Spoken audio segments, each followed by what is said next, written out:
नमस्कार। हफ्ते के आखिरी कारोबारी दिन में हम कर रहे हैं प्रवेश और स्वागत है आप सभी का पावर ब्रेकफास्ट में। आपके साथ मैं हूं नेहा आनंद।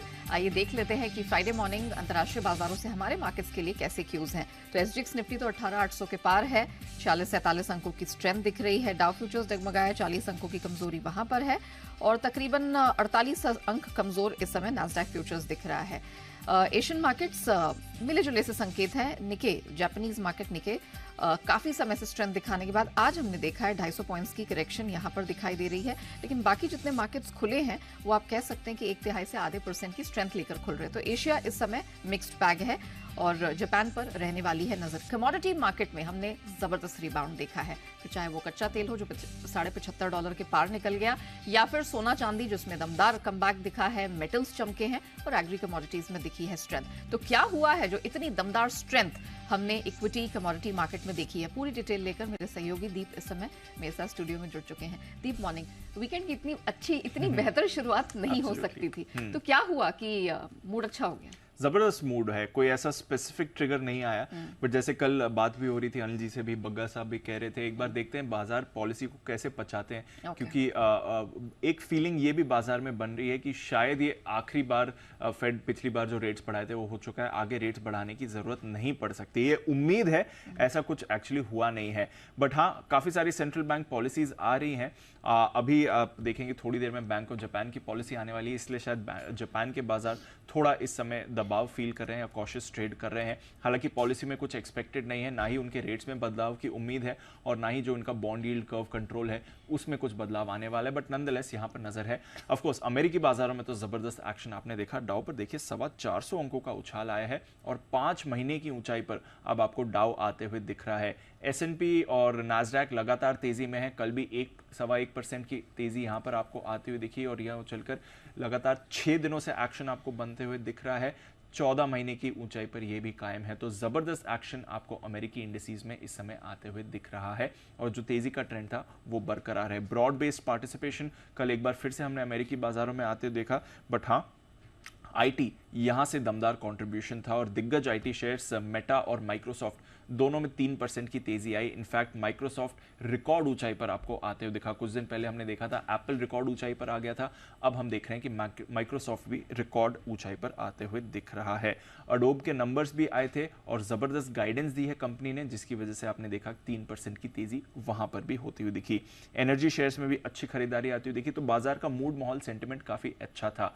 मई महीने में रिटेल बिक्री के आंकड़े साल दर साल 1.6% बढ़कर आए, जो अनुमान से थोड़ा कम थे, बट मंथ ऑन मंथ अगर आप देखें तो यहां पर अनुमान से बेहतर ग्रोथ आपको आती हुई दिखी है। तो ओवरऑल जो डेटा अभी तक आ रहा है इकोनॉमी को लेकर वो तो अनुमान से आपको बेहतर आते हुए दिख रहा है, बट साथ ही जो उन्हें थोड़ा स्लो डाउन देखना है लेबर मार्केट में उसके भी संकेत आते हुए दिख रहे हैं। क्योंकि यहां पर जो कल इनकी साप्ताहिक बेरोजगारी के आंकड़े आए हैं वो 2 साल की ऊंचाई पर आते हुए दिख रहे हैं। हर हफ्ते जो जॉबलेस क्लेम्स आते हैं वो 2 साल की ऊंचाई पर आते हुए दिख रहे हैं। 2,62,000 का ये आंकड़ा है, तो कहीं ना कहीं लेबर मार्केट में वो स्लो डाउन के कंसर्न्स आ रहे हैं। पहले जब जॉब्स डेटा आया था तो वहां पर भी हमने अनएम्प्लॉयमेंट में ग्रोथ देखी थी, अब यहां पर जॉबलेस क्लेम्स भी बढ़कर आ रहे हैं, तो वहां से बाजार को एक सपोर्ट मिल रहा है कि जो स्लो डाउन इकोनॉमी में देखना है वो दिख रहा है, बट साथ ही जो कंज्यूमर स्पेंडिंग के आंकड़े आ रहे हैं, जो रिटेल बिक्री के आंकड़े हैं, बाकी जो डेटा आ रहा है वो मजबूत आते हुए दिख रहा है। तो वहां से फिर कॉन्फिडेंस भी मिल रहा है कि इकोनॉमी अच्छी है, बट जो फेड को डेटा देखना है खराब होना वो हो रहा है, तो शायद रेट्स बढ़ाने की जरूरत ना पड़े। हालांकि 70% लोग अभी भी मान रहे हैं कि जुलाई की पॉलिसी में दरें 0.25% से बढ़ सकती हैं। इसके अलावा बॉन्ड यील्ड कल काफ़ी तेज़ी से गिरी है, 3.8% पर थी, वो फिसलकर आपको 3.7% से आ गई है, तो वहाँ से बाजार को आपको थोड़ा सहारा मिलते हुए दिखा।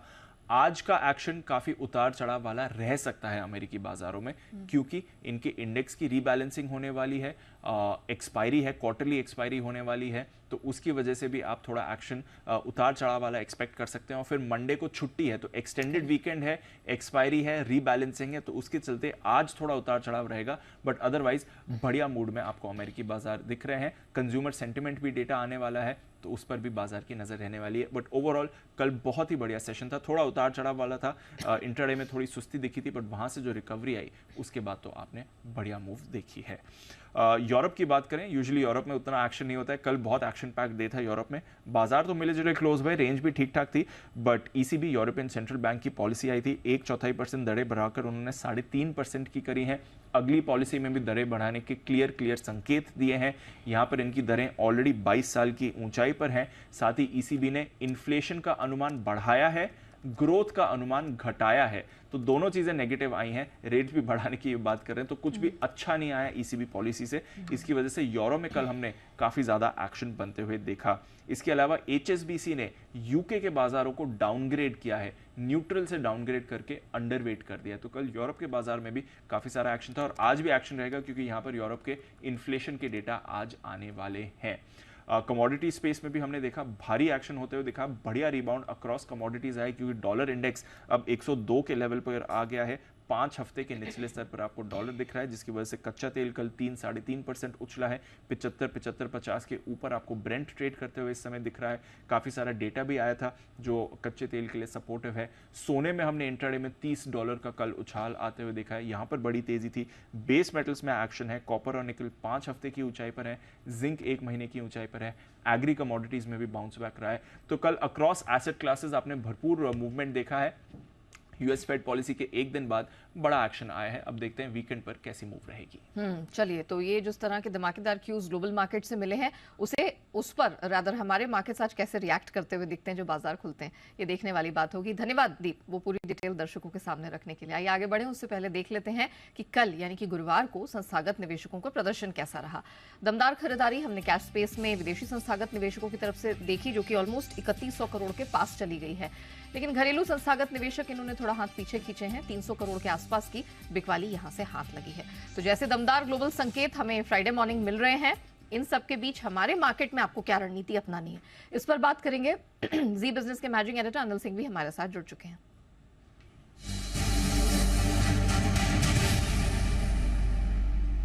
सर मॉर्निंग, क्यूज अच्छे हैं हर तरफ से, क्या लगता है सर आज हमारे मार्केट का मूड कैसा रहेगा, हमें क्या करना है?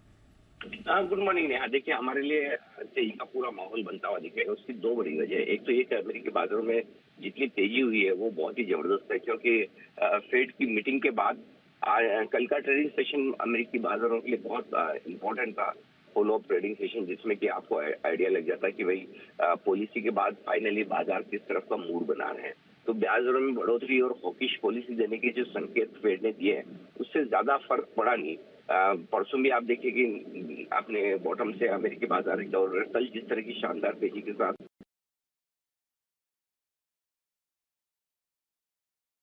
कमजोर होता हुआ दिखा है, 102 के नीचे आया, तो उससे भी बड़ा फायदा इक्विटी मार्केट्स को मिला है। तो इन दोनों कारणों से जो अमेरिका में तेजी बनी है, उसका फायदा हम कितना ले सकते हैं ये देखना है। अब हमारे यहाँ थोड़ा कल कमजोरी वाला सेशन रहा, ज्यादा कमजोरी बैंक निफ्टी में दिखी। एक करेक्शन की जो जरूरत थी भारतीय बाजार में, बैंक निफ्टी में तो कल वो आ गया। निफ्टी तो हालांकि कल भी कोई खास कमजोर था नहीं।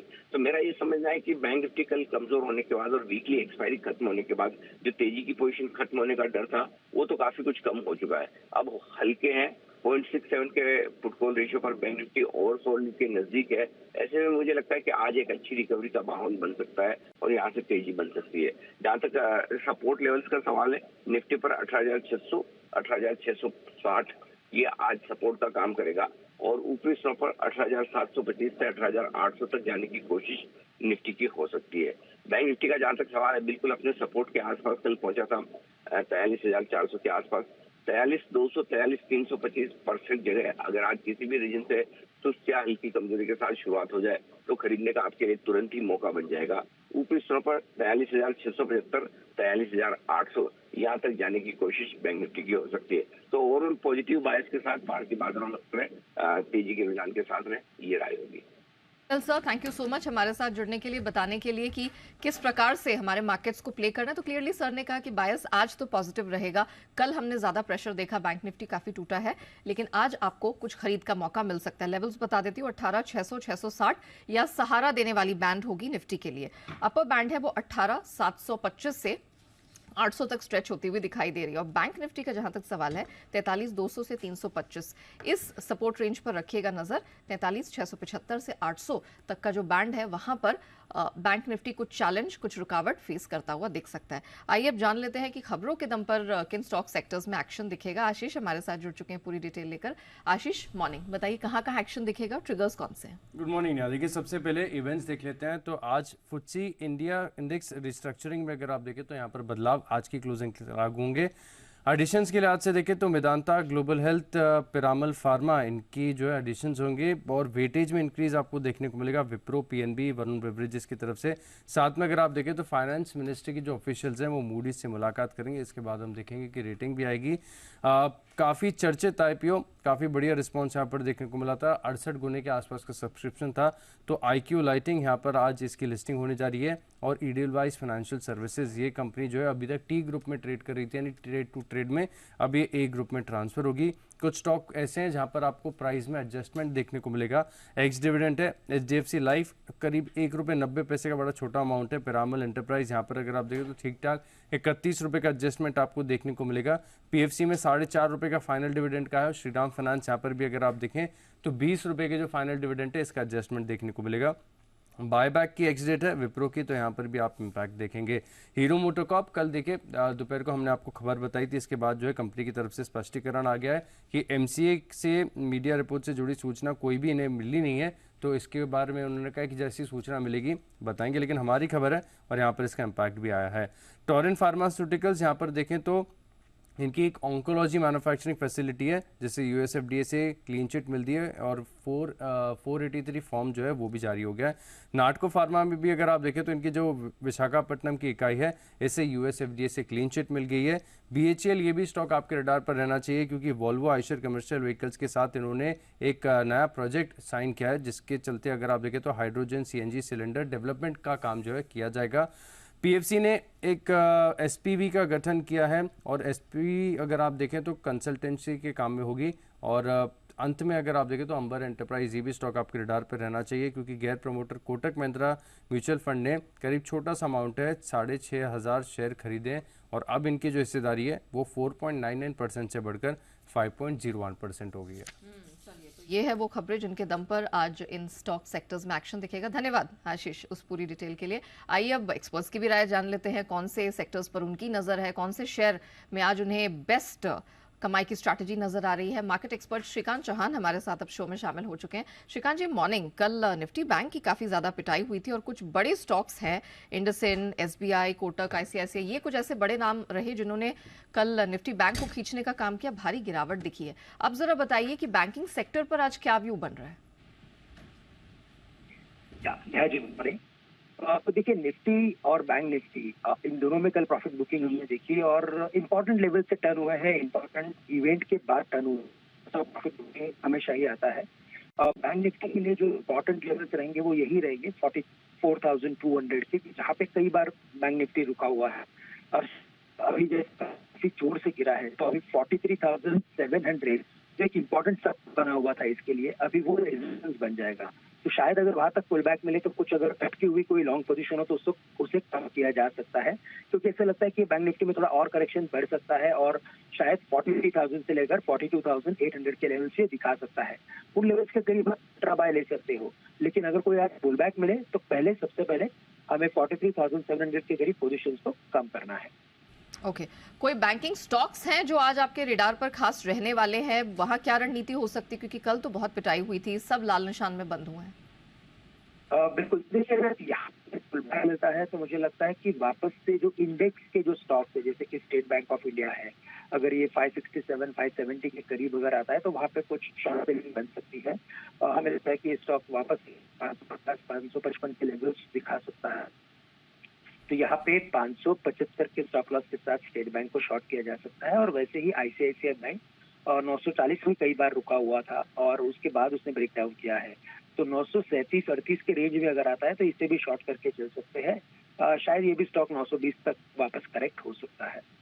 ऑलराइट, चलिए, तो बैंकिंग स्पेस में दबाव बना रहेगा, दिग्गज एसबीआई हो या फिर आईसीआईसीआई, शॉर्ट करके चलने की सलाह यहाँ पर श्रीकांत जी की तरफ से आ रही है। लेकिन श्रीकांत जी, फार्मा हेल्थ केयर स्पेस यहाँ पर अच्छी स्ट्रेंथ दिखी, और आज खबरों के आप कह सकते हैं कि हमारी जो स्टॉक्स न्यूज की लिस्ट है उसमें टोरेंट फार्मा, नैटको फार्मा भी हमारी लिस्ट में शामिल है। तो पहले तो फार्मा स्पेस पर आज आपकी कहाँ नजर रहेगी वो बताइए, और फिर इन दोनों स्टॉक में अपना व्यू दीजिए।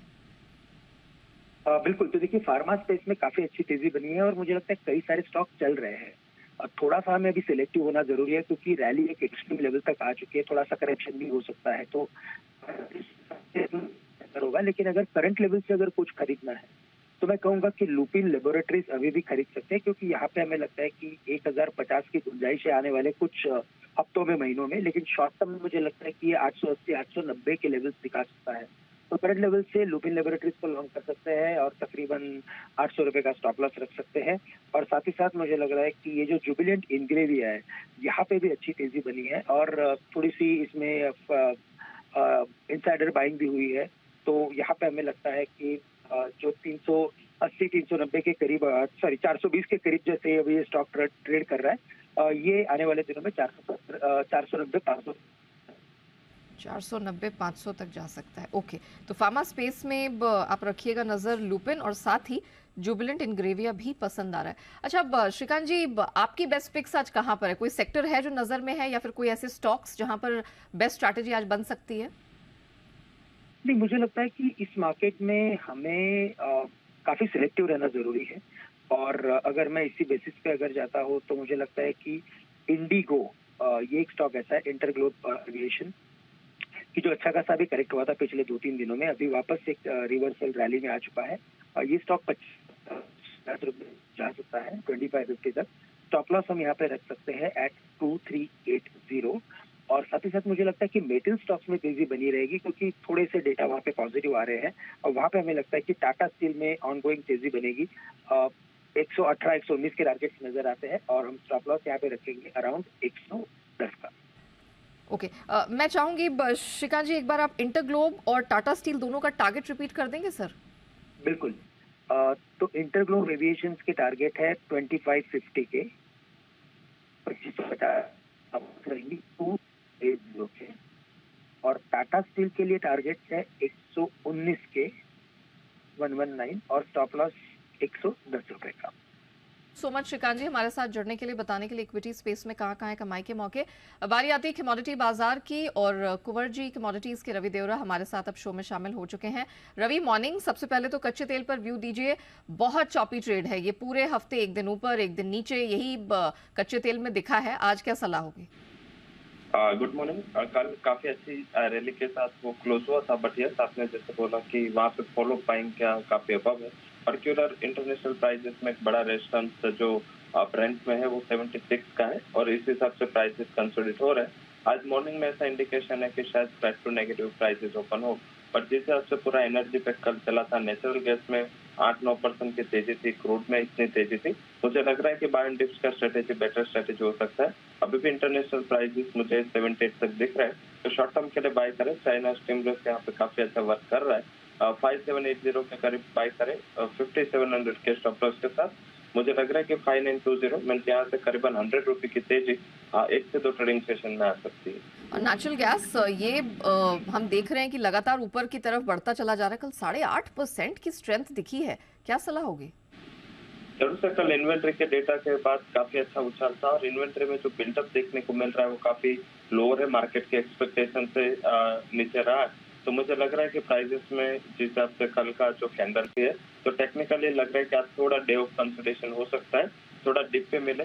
कल 209 के करीब क्लोज हुआ था, थोड़ा डिप पे 205 206 के करीब शायद आज ओपन हो, तो मुझे लग रहा है कि वो एक एंट्री लेवल अच्छा हो सकता है। 200 का एक बेस सपोर्ट मानना चाहिए, अभी वो जो साइकोलॉजिकल अभी तक रेजिस्टेंस था, तो अभी ये सपोर्ट के स्टॉप लॉस के साथ बाय करें। तो जो 220 तक के टारगेट नेचुरल गैस में लग रहा है शायद आज इवनिंग में ये टारगेट अचीव हो। दोनों में से आपको क्या पसंद है? कल अच्छे करेक्शन के बाद फिर रिकवरी आई है, तो क्या सलाह होगी? जरूर से कल 3:30 बजे वाले शो में हमने दोनों गोल्ड एंड सिल्वर में बाइंग की रिकमेंडेशन दी थी, जब डेज लो पे थे। पर्टिकुलर जो रीजन था नीचे आने का, वो इतना वैलिड नहीं था, क्योंकि पर्टिकुलर हिसाब से आप डॉलर इंडेक्स देखें तो काफी अच्छी गिरावट देखने को मिली है। तो मुझे लग रहा है कि इसका फायदा आगे जाके भी गोल्ड एंड सिल्वर को मिल सकता है। पर्टिकुलर गोल्ड में बाय करें 59,200 के करीब, स्टॉप लॉस बिलो 59,000 लगा, छोटा स्टॉप लॉस रहेगा। अपर साइड 59,670 तक के लेवल आपको इंट्राडे में देखने को मिल सकते हैं। वही सिल्वर में भी बाय एंड डिप्स का स्ट्रेटेजी आज रिकमेंड में करूंगा। 70,000 के जितने करीब मिले बाय करें, स्टॉप लॉस लगा ले 71,600 का, और इंट्राडे में मुझे लग रहा है कि 70,780 तक के लेवल दिखने चाहिए। तो गोल्ड एंड सिल्वर दोनों डॉलर के वीकनेस की वजह से मुझे लग रहा है कि आज पे जो कल लोअर लेवल से रैली थी वो आज भी कंटिन्यू हो सकती है। ऑलराइट, धन्यवाद रवि जी हमारे साथ जुड़ने के लिए, बताने के लिए कि बुलियन और एनर्जी स्पेस में कहां है कमाई के मौके। बढ़ते आगे FIR यानी FI इन्वेस्टमेंट रिपोर्ट्स की तरफ।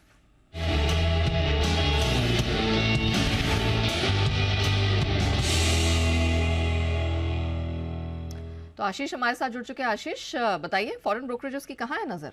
नेहा देखिए, 3 ही रिपोर्ट्स है मेरे पास। सबसे पहले अगर आप देखिए तो ITC यहाँ पर नोमरा जो है खरीदारी की राय को बरकरार रखे हुए 448 की क्लोजिंग है, 485 रुपये का टारगेट दिया है। दूसरी रिपोर्ट है CEAT। यहाँ पर अगर आप देखें तो एनुअल रिपोर्ट्स के हाईलाइट्स भी आई हैं, दिन के दौरान आपको विस्तार में बताएंगे। लेकिन फिलहाल के लिए रिपोर्ट देखें, नोमेरा न्यूट्रल की रेटिंग दे रहे हैं, 2073 पर स्टॉक चल रहा है, 1765 रुपये का इन्होंने टारगेट दिया है। और अशोक लीलैंड ये भी अगर आप देखें तो स्टॉक पिछले 2 दिनों से काफ़ी बजिंग है। रिपोर्ट आई है, नोमेरा की तरफ से रिपोर्ट है जहां पर खरीदारी के राय को बरकरार रखा गया है, 157 की क्लोजिंग है, 187 रुपये का टारगेट दिया है। वेरी वेल, चलिए तो ये वो चुनिंदा स्टॉक्स है जहां पर है विदेशी ब्रोकरेजेस की नजर। धन्यवाद आशीष वो पूरी डिटेल रखने के लिए दर्शकों के सामने। पावर ब्रेकफास्ट को करते हैं यहीं रैप अप, लेकिन बने रहिएगा जी बिजनेस के साथ।